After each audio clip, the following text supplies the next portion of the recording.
Մենք ուրախ ենք, որ այսօր այստեղ ենք։ Սա իսկապես մեծ պատիվ է։ Շնորհակալություն Ալլատրա շարժմանը այստեղ հրավիրելու համար։ Մեր նախագահ Մարինա Օվցինովան այսօր մեզ հետ է, ինչպես նաև պաստոր Մարկ Բերնսը։ Նրանք եկել են Միացյալ Նահանգներից, եւ մեզ համար մեծ պատիվ է այս միջոցառմանը մասնակցելը։ Շնորհակալություն ձեր կողմից ստանձնած առաքելության համար։ Խնդրում ենք մեզ պատմել փոփոխությունների համաշխարհային առաջնորդների գագաթնաժողովի մասին, քանի որ դուք նշում եք դրա 10-րդ տարեդարձը եւ նաև ձեր անցած ճանապարհի մասին։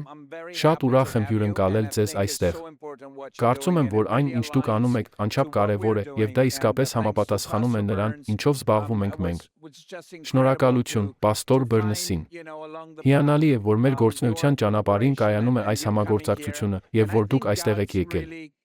Կարծում եմ, որ Աստված իսկապես առաջնորդում է մեզ։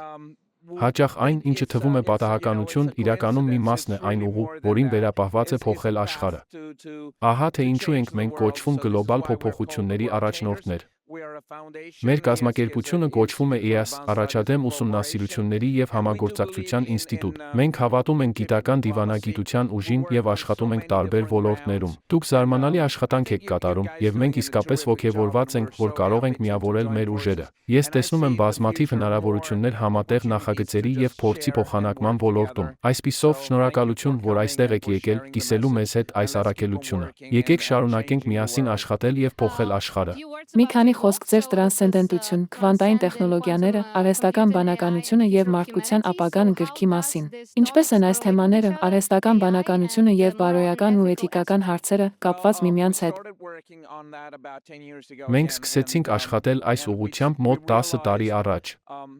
Եվ հատկապես հիմա հասկացանք քվանտային տեխնոլոգիաների հայտ գալու հետ մեկտեղ, որ քվանտային ֆիզիկան իսկապես մեզ ասում է, որ մենք բոլորս փոխկապակցված ենք։ Եվ Սուրբ Գիրքը նաև ասում է, որ մենք բոլորս մեկ մարմնի մաս ենք կազմում։ Այս իմաստով, վերադառնալով այն ուղերձի վերծանմանը, ինչ թողել են մեզ մեր նախնիները եւ նրան, ինչ Աստված փոխանցել է մեզ, այս միասնության եւ համագործակցության մասին ուղերձին, այն կատարելապես համապատասխանում է գիտությանը։ Եթե նայենք մեզ շրջապատող աշխարհին, ես առաջիններից մեկն եմ, որ ասում է. եկեք դադարենք խոսել հավասարակշռության մասին։ Հավասարակշռությունը լճացում է։ Լճացումը մահ է։ Մենք պետք է առաջ շարժվենք։ Մենք պետք է անցնենք սահմանափակումներից այն կողմ ոչ թե մեր ճակատագրից փախչելու, այլ միմյանց հետ կապվելու եւ մեր մարդկային գոյությունը աստվածային ինչ-որ բանի փոխակերպելու համար։ Ինչ-որ բանի, որը էներգիա է, մաքուր էներգիա։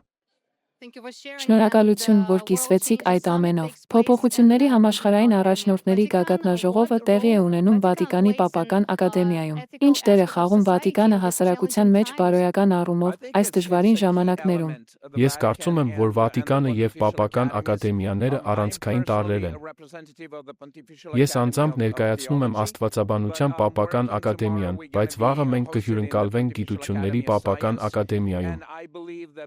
Եվ կարծում եմ, որ էթիկայի, տեխնոլոգիաների, գիտության եւ հետազոտությունների համադրությունը եւ դրանց միասնական ներկայությունը այնպիսի սուրբ վայրում, ինչպիսին Վատիկանն է, իսկապես հսկայական առավելություն է։ Դա նման է մեկ գումարած մեկին, որը հավասար է ոչ թե 2-ի, այլ 11-ի։ Ահա թե ինչպես եմ ես հասկանում արվեստի, երաժշտության, գիտության, աստվածաբանության եւ էթիկայի միությունը, եւ դա տալիս է հսկայական էներգիա եւ ուժ։ Ես լսեցի, թե ինչպես է պաստոր Բերնսը խոսում Վաշինգտոնում կայացած Ուկրաինայի վերակառուցման գագաթնաժողովի մասին եւ իսկապես ոգեշնչվեցի այդ էներգիայով։ Մենք կիսվում ենք հենց այդ էներգիայով, այդ թվում ձեր կազմակերպության հետ։ Կարծում եմ, հրաշալի է ընդհանուր նպատակի շուրջ միավորվելը։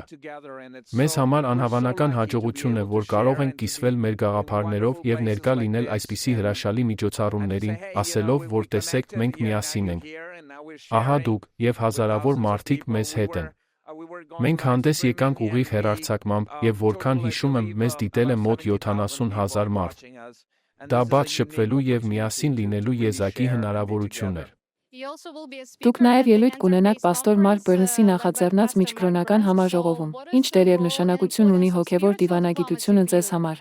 Հոգևոր դիվանագիտությունը հիմնարար նշանակություն ունի։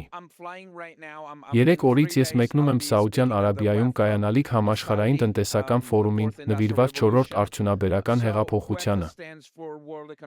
Ես կարծում եմ, որ մեր պարտականությունն է կիսվել գաղափարներով եւ օրինակ լինել, ինչպես որ եկեղեցին է օրինակ ծառայում մեզ համար, քանի որ Աստված մեզ տալիս է այս հնարավորությունը եւ այս կոչումը։ Մենք պետք է ամեն օր քրտնաջան աշխատենք, իմաստով լցնելով մեր հավատքն ու կյանքը, քանի որ այդպես էլ պետք է լինի։ Եվ սա հրաշալի հնարավորություն է։ Ես անհամբեր սպասում եմ Վաշինգտոնի Կապիտոլիումում կայանալիք միջոցառմանը մասնակցելուն եւ ուրախ եմ, որ հնարավորություն ունեմ կիսելու իմ փորձը այդքան շատ հրաշալի մարդկանց հետ։ Կարծում եմ, որ սա նաև մեր համատեղ աշխատանքի եւ մեր ներդրած ջանքերի օրինակն է։ Այսպիսով, սա իսկապես հրաշալի հնարավորություն է։ Շատ շնորհակալ եմ։ Ես անհամբեր սպասում եմ այդ ուղևորությանը։ Մենք եւս անհամբեր սպասում ենք ձեզ հետ հանդիպմանը համաժողովում, քանի որ դուք մոտիվացնում եք եւ ոգեշնչում եք մարդկանց գործողություններ ձեռնարկել։ Իսկ ի՞նչն է ձեզ մոտիվացնում ամեն օր։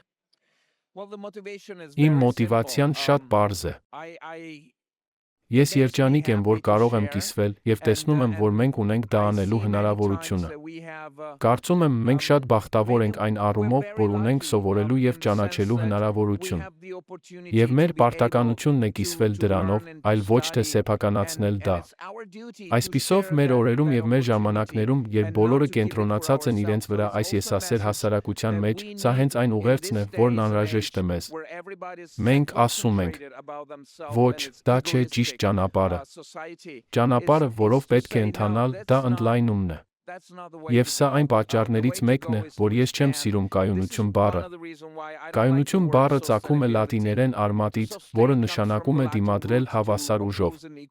Ես չեմ հավատում հավասար ուժով դիմադրելուն։ Ես հավատում եմ բարգավաճմանը եւ ավելի մեծ ուժ կիրառելուն։ Հիսուս Քրիստոսը սեր է եւ կիսվելու ունակություն, եւ դա այնքան հրաշալի պարգև է ողջ մարդկությանը։ Այսպիսով, մենք շարժվում ենք առաջ, մենք առաջնորդվում ենք այդ ուղերձով։ Եվ, գիտեք, դա փոխում է աշխարհը։ Շատ շնորհակալ եմ։ Կցանկանայի մի քանի խոսք ասել Ալլատրա շարժման մասին։ Ալլատրայի կամավորները մարդիկ են աշխարհի տարբեր ծայրերից, ովքեր ներկայացնում են տարբեր կրոններ, մշակույթներ եւ մասնագիտություններ։ Նրանք քաղաքացիական հասարակության եւ գիտական համայնքի ակտիվ մասնակիցներ են, որոնք ձգտում են բարձրացնել մարդասիրական եւ համընդհանուր արժեքների, շրջակա միջավայրի հարցերի եւ մարդու իրավունքների վերաբերյալ իրազեկվածությունը։ Ես շատ ուրախ եմ այսօր ձեզ հետ զրուցելու հնարավորության համար։ Ինչ ուղերձ կցանկանայիք փոխանցել Ալլատրայի մասնակիցներին եւ ինչ կմաղթեիք նրանց։ Ես կցանկանայի ասել հետեւյալը։ Ես հաճախ եմ հանդիպում տարբեր կրոնների ներկայացուցիչների հետ, այդ թվում մահմեդականների, եւ այսօր մենք բախտ ունեցանք զրուցելու Իսրայելից եկած մեր ընկերների հետ։ Իմ ուղերձն այսպիսին է. գիտությունը սահմաններ չի ճանաչում։ Քաղաքականությունը, ցավոք, միշտ չէ, որ արտացոլում է մարդկանց շահերը։ Հետևաբար, մենք պետք է համագործակցենք որպես գիտնականներ, որպես եղբայրներ եւ քույրեր, անկախ նրանից, թե որտեղից ենք գալիս, ինչ մաշկի գույն ունենք կամ ինչ հավատքի կամ դավանանքի ենք պատկանում։ Մենք պետք է վեր բարձրանանք այդ ամենից եւ միավորվենք։ Շատ շնորհակալ եմ։ Հաճելի էր ձեզ հետ զրուցել եւ հատուկ շնորհակալություն այսօրվա միջոցառման համար։ Սա մեծ պատիվ է ինձ համար։ Ես անհամբեր սպասում եմ կրկին հանդիպման, մեր կապերը խորացնելու նպատակով, եւ հնարավոր է հաջորդ անգամ համատեղ միջոցառում կազմակերպենք։ Այսպիսով, մենք կարող ենք միասին զարգանալ եւ ավելի ուժեղ դառնալ։ Շատ շնորհակալ եմ։ Ցանկանում եմ ձեզ հրաշալի երեկո։ Ձեզ եմ շնորհակալ։